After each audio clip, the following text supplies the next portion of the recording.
I'm Dr. Obey, and this is A Moment in Medicine. Our focus is health, education, and wellness. Our goal is for each and every one of us to have that opportunity to grow old in good health. Welcome to our show. Well, we have another fabulous show for you tonight. I mean, it is an absolute great show because we're going to be talking about uterine fibroids. But before we get into the main topic, I'd like to say welcome and remember, caring and sharing. All right, what I mean by that is caring about yourself such that you're going to the doctor. And once you're satisfied, hey, bring somebody else along. Share your knowledge so that they will take care of themselves as well. And that way, we all can be healthier, live longer, and most important, the longer you live, the healthier you are. That's very, very important. Okay, social media, Facebook. We've been blowing up on Facebook. I am so happy and so humbled, but everybody is connecting on Facebook. It's so great. Remember, Obey Your Doctor on Facebook. We're really blowing up. And the website, go to the website because it has so much as far as educational materials, obeyyourdoctor.com. And we're on Instagram and Twitter as well. So join us on any of the social media we'd love to have you. Okay, let's talk. Today, I'd like to talk about fighting cancer with healthy decisions. It's very important. I mean, cancer, if we really think about it, cancer affects us all, either a family member or ourselves. It may be a part of us. So let's talk about it just for a minute. There are certain things that you just need to do, and it's just basic things too. What about eating green? Talking about more plants and less meats, less red meat, less processed meats, okay?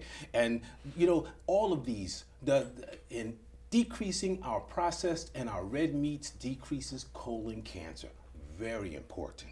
Smart, drink smart, or I should put it that way. So choose water over sugary drinks, okay? The more sugary drinks you drink, of course, it leads to obesity, it leads to weight gain, and weight gain itself can be a stimulus for cancer in some ways, okay?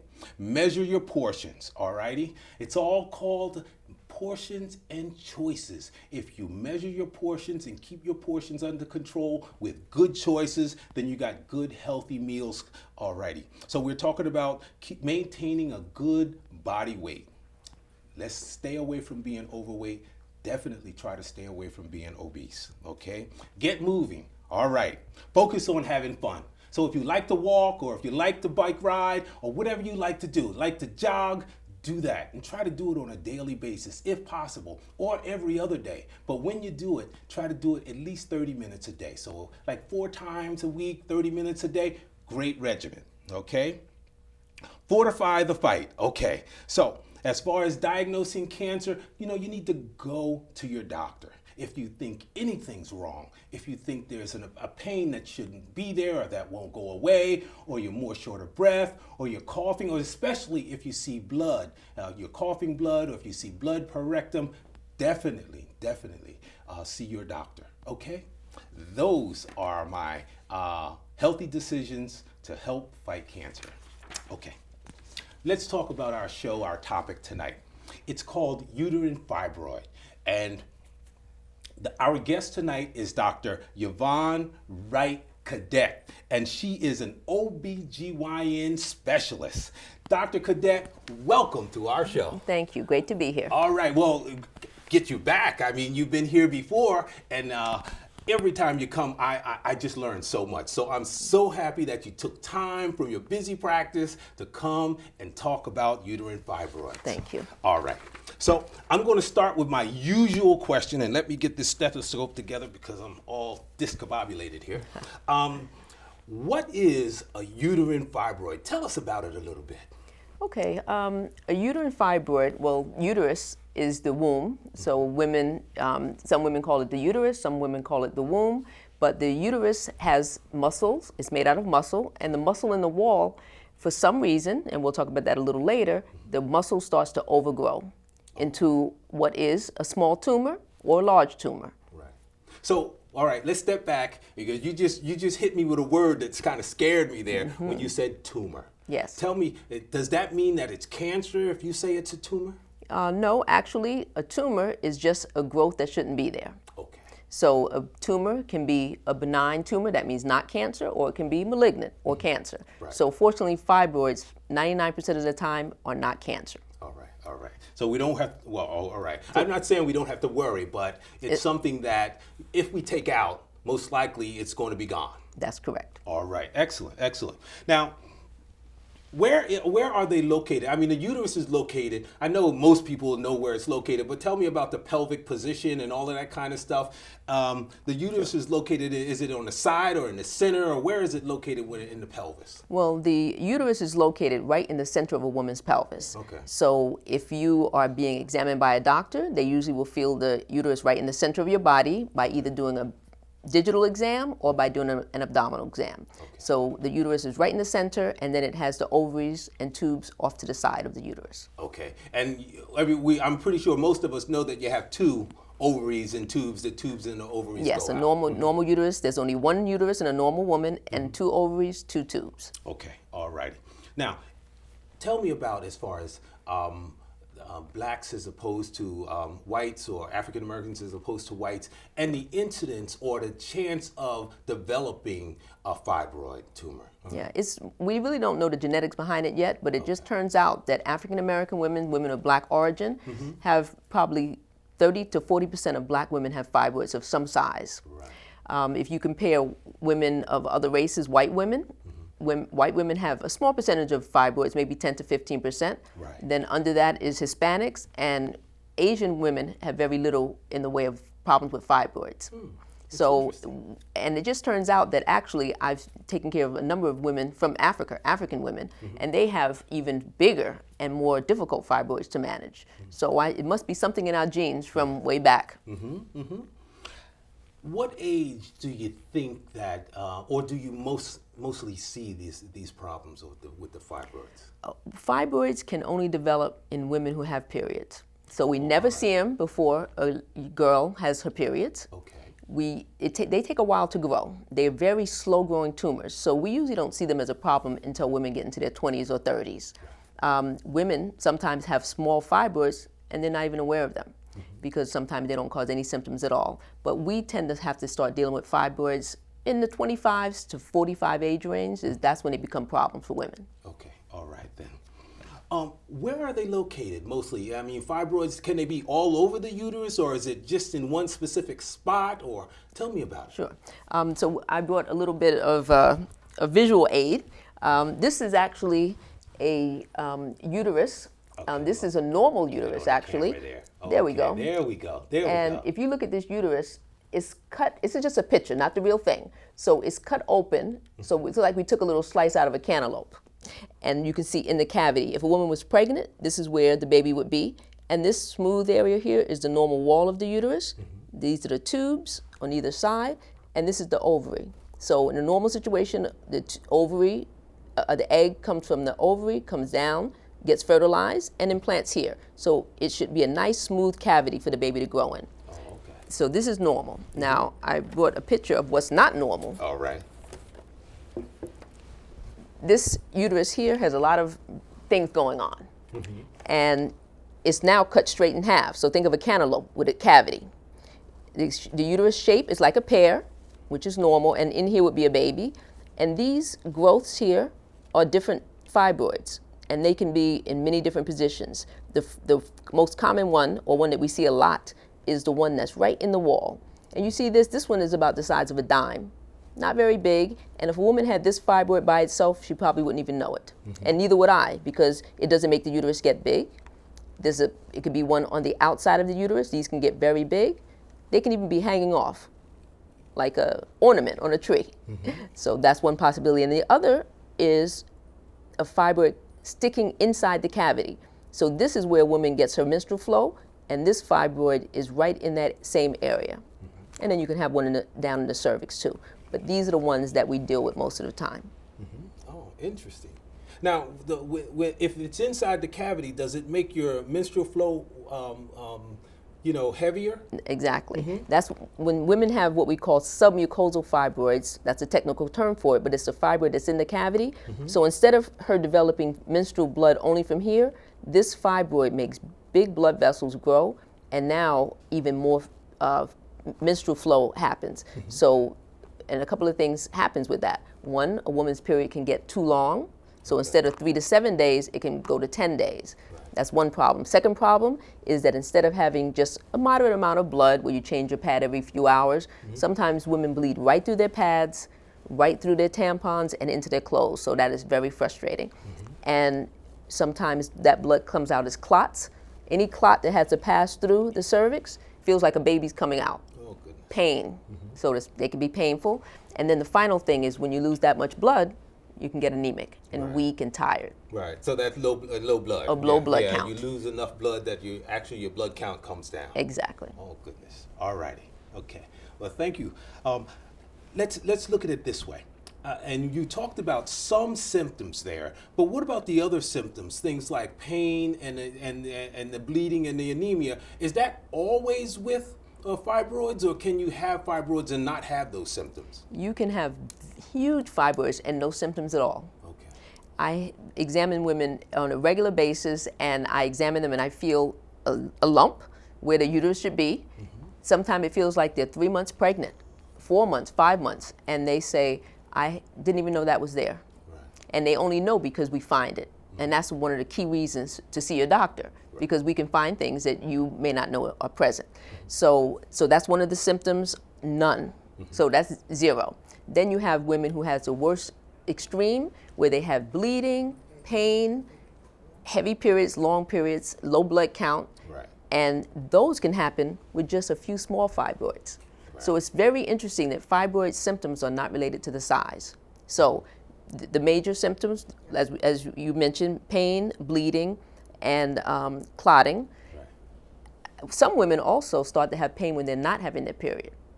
That's because they're now getting so big that they're pressing on other organs. Right. They're pressing on the bladder. They're pressing on the rectum. Sometimes they feel discomfort when they're having intimate times with their husband. So there are many different ways that fibroids can express themselves. Okay, excellent. What about as far as going away on their own? I mean, you as a doctor, you note that they're there, and then maybe a couple years later you see the patient again, and they're gone. Is that possible?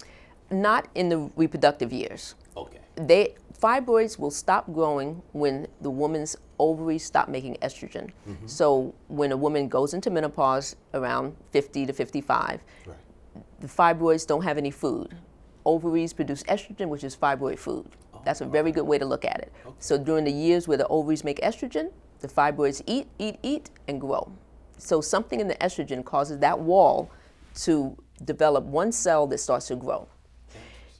So you said one cell that starts to grow? Yes. The fibroid is one individual fibrous cell from the muscle, right, and it has something in its genes that it reacts to estrogen by growing and multiplying and making a big tumor.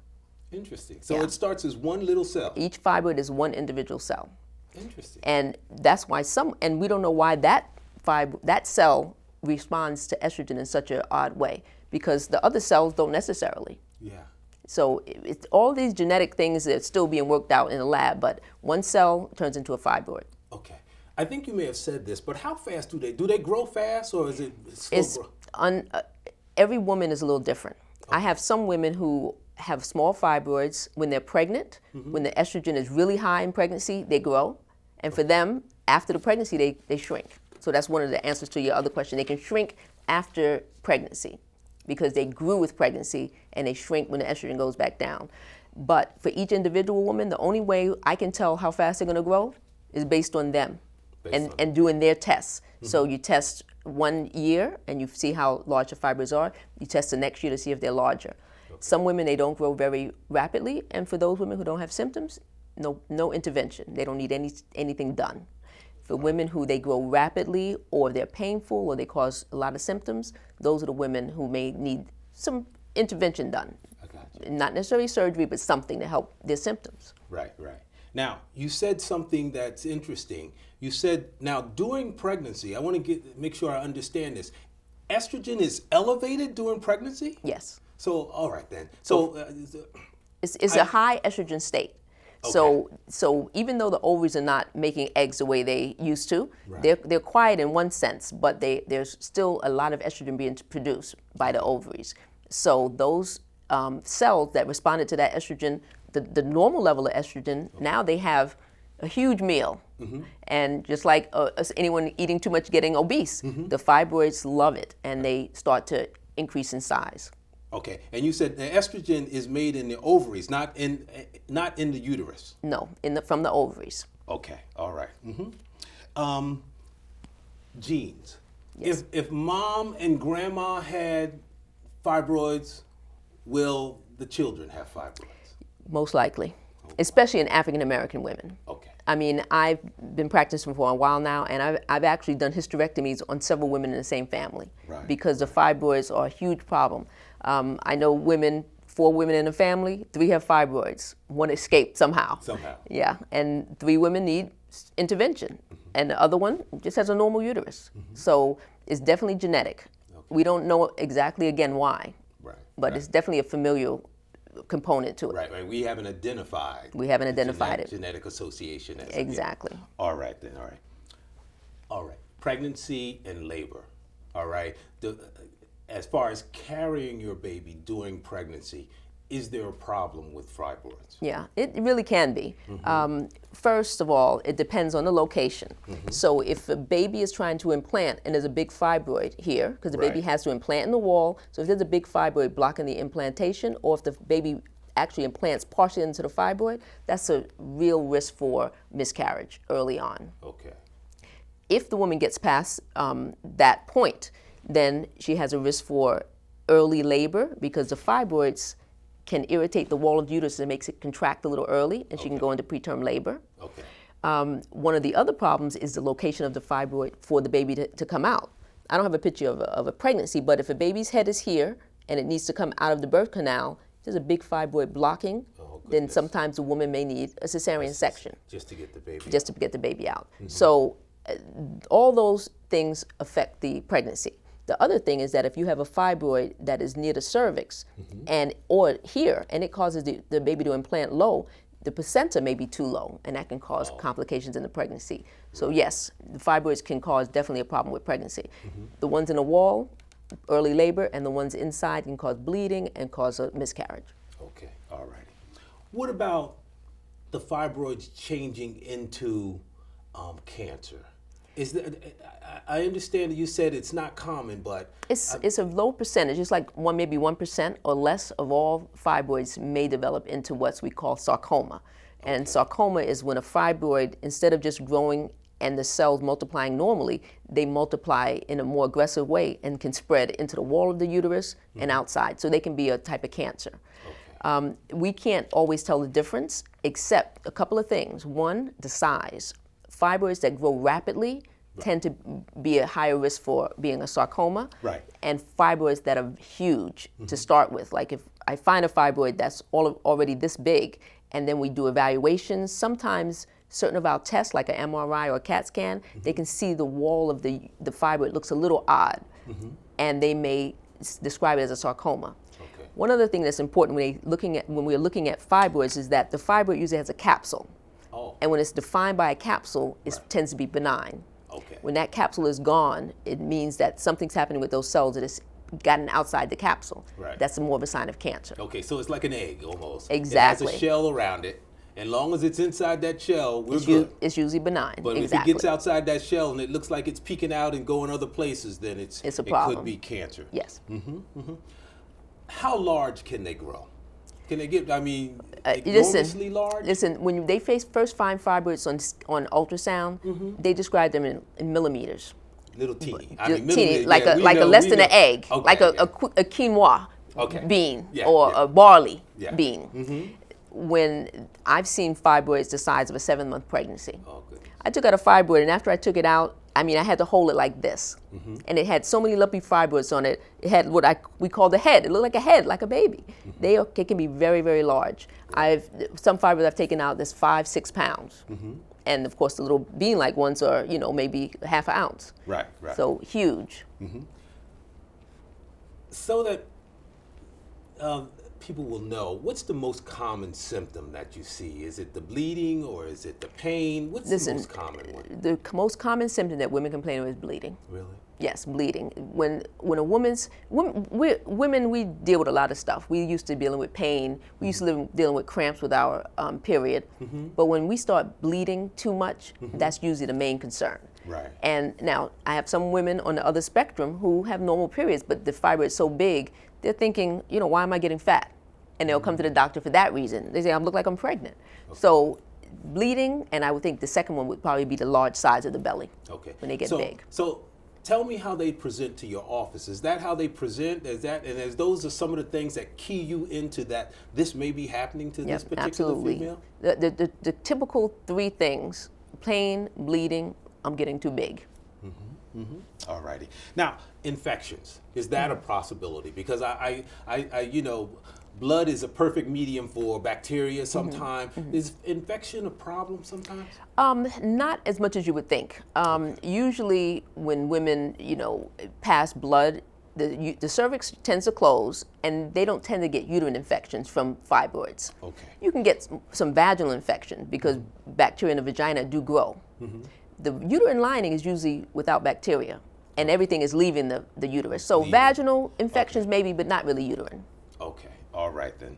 And do sometimes, I know that because of the pain, I was reading something that with the growth, sometimes the vessels get closed off or they get occluded, and what happens with that? Why two possibilities. One problem is that the fibroid can get so big that what we call outgrows its blood supply. So it gets so fat that the vessels are not large enough to feed it. So it can degenerate. So that's one thing that can happen. So the inside of the fibroid can kind of turn into dead meat. And it can be painful. And that is one of the pain parts of the vessel problem. The other problem is that if the fibroid itself gets big and the uterus gets big, it can block other vessels outside. So one of the things, it can cause some swelling if it's really big enough to block the vessels that go down to the legs. Right. So some people can have some edema, just like in pregnancy. The uterus gets so big it blocks some blood vessels and you can have edema. Right. But the other thing that fibroids can block is not a blood vessel, but it can block the tubes draining your kidneys. So sometimes that tube that goes from your kidney down to the bladder is right on the side of the uterus. Right. It gets big, and you can have kidneys swell up because the urine backs up. Interesting. So you get kidney problems because of the fibroid. Right, exactly. What's the most common? Is it just a patient coming in with one or two fibroids, or is it many fibroids? I mean, once they start growing, they start multiplying like crazy. It depends on the person and their response to the estrogen in their body. I've taken out one huge fibroid in a woman, and she's been fine for years. And then I have some women who have multiple fibroids. And one of the things that we do have to warn women of, if you remove their fibroids, they can grow back. So if she's prone to fibroids, she can have multiple fibroids, many of them. I can remove them, and then 4 or 5 years, new fibroids have grown. Okay. So yes, some people, one fibroid and that's it. Other people, multiple mini fibroids that have to be dealt with over the course of her life. Oh goodness. Infertility, okay? Yes. Having a problem, getting pregnant. Is this something you see often? Well, when we're having someone who cannot get pregnant and they have fibroids, that's the last thing on our list that we worry about. Oh, all right. We have to make sure there are not other things that are causing her infertility before the fibroids. Okay. The easiest way to find out whether a fibroid is a problem is we do a test to check the uterus lining and make sure the tubes are not blocked by the fibroids. If the tubes are blocked by the fibroids, we know it's the fibroids. Right. Once the fibroids are not in the way of the tube carrying the egg and the embryo, then fibroids are usually not the problem for getting pregnant. Right. Problem in pregnancy. So other problems, not being able to make eggs properly, not having the right amount of sperm, those are usually the more common reasons for infertility. Okay. Fibroid is the last option that we worry about. Spontaneous abortion. Once you're pregnant and then all of a sudden, you're having you're losing the baby. Yeah. Is that more common with fibroids? If they're located in the lining. Okay. If they're in the lining and they're large and they're blocking the baby's access to the wall of the uterus, then it's more likely to have a first trimester miscarriage. Okay, we're running out of time here. Sure. I want to get some. Diagnosing it. How do you diagnose these problems? We diagnose the fibroids by an exam, so I can physically feel a fibroid once it's over, maybe it's the size of a golf ball. I can feel it with my hands. Right. But I can only feel certain areas. I can't feel inside. So the second way is to have an ultrasound. That's the most common way to get a diagnosis of fibroids clarified. So that's the second thing we do. So exam, then ultrasound, and depending on if we're worried about cancer, which is very unlikely, we do things like an MRI. Right, right.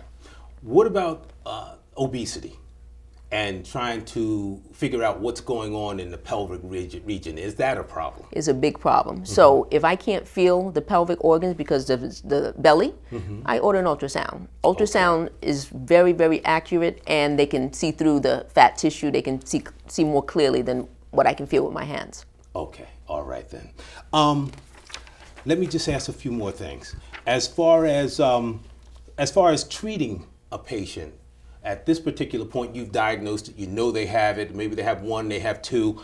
As far as treating them, are there certain things that may guide your treatment, like age or like location of the fibroid or even size of the fibroid, the type of treatment that you may recommend? Absolutely. The first question is, do you need your uterus? Oh, okay. Well, that's a good question. That defines everything else we do. So if it's a woman who doesn't have any children, then all of my recommendations have to do with keeping her uterus intact. Right. So for her, I don't want to take her uterus out. I may need to remove fibroids, or I just may need to observe. Right. If she has all of her children, she's 45, and she's miserable with the bleeding, then that guides my direction, my treatment in another direction. So. All right, I hate to cut you off, no but I want you to give me, because we are literally running out of time. Tell me what the treatments are. First is observation and medicine for pain, iron pills for anemia, and sometimes hormones, birth control pills. The second option is removing the fibroids, just taking them out, called a myomectomy. Right. And that is done sometimes. The third option is a hysterectomy. Those are the surgical. There's one more surgical method, and that's called a uterine fibroid embolization, where you try to keep the uterus, but just block the blood vessels going to the uterus so they'll stop giving you problems in the trachea a little bit. All right. So that's the four things in a nutshell. Okay, we're going to have to end right there. Thank you very much for tuning into the show. Thank you for coming. You're welcome. And my name is Dr. Obey, and this is A Moment in Medicine. Remember, don't change any concept of your medicine until you check with your doctor. Okay. Until next time, I'm going to say peace to you all. Dr.